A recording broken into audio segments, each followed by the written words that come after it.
తిప్పనని మెడలు ఉంచేశాడు. అలాగే నా బీసీలు, నా ఎస్సీలు, నా ఎస్టీలు అంటూ రాష్ట్రం అంతా కాష్టంలా మార్చేశాడు. అలాగే జగనన్నంటూ జలగలా పీడిస్తున్నాడు. అలాగే మామయ్యనంటూ మనోభావాలను తగలబెట్టేశాడు. అలాగే ఈ యొక్క పేద అవ్వ తాతల నోటికాడ కూడును లాగేసుకున్నాడు. అలాగే ఈ యొక్క మద్యపాన నిషేధం అంటూ పేదవాళ్ల యొక్క అన్నపానీయాలను తన మద్యపాన వ్యాపారంలో మించేశాడు.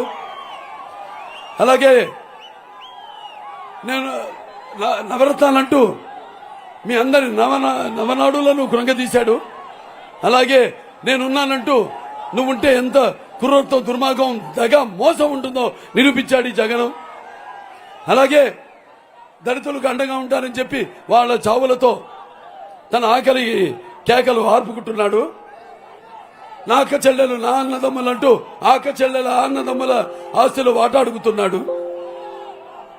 నా అక్క చెల్లెలన్న వాళ్ళ ఉసురు పోసుకుంటున్నాడు.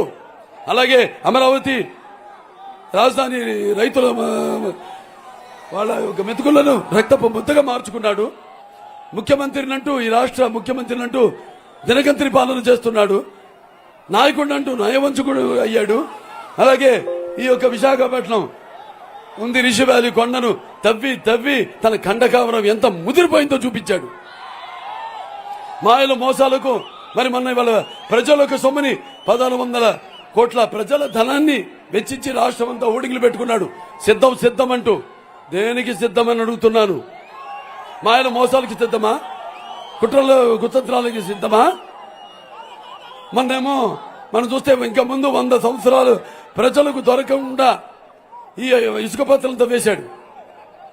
అలాగే ఈ యొక్క చీప్ లిక్కర్ పేరుతో జగన్ బ్రాండ్తో, జే బ్రాండ్తో ఈ మద్యాన్ని ఏరులా పారిస్తూ లక్షల కోట్ల ధనాన్ని దోపిడీ చేస్తున్నాడు. అలాగే ప్రభుత్వం తయారు చేసే ఈ కల్తీ మద్యాన్ని తాగి మరి ఎంతో మంది లక్షల కోట్ల మంది ఆడపడుచులు వాళ్ళ తాళబట్లు తెంచుకున్నారు.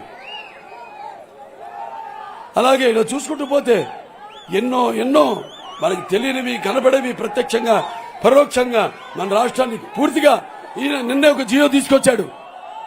అదేంటి ల్యాండ్, నేను అంటూనే ఉన్నాను.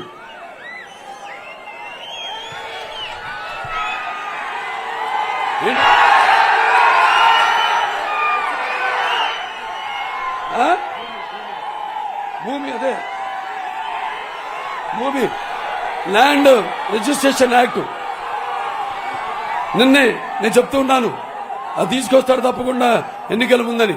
నిన్నే జియో పాస్ అయింది, జియో 303 ల్యాండ్ టైటిల్ యాక్ట్. అదేంటంటే రేపు అతని బొమ్మన్న పాస్ పుస్తకాలు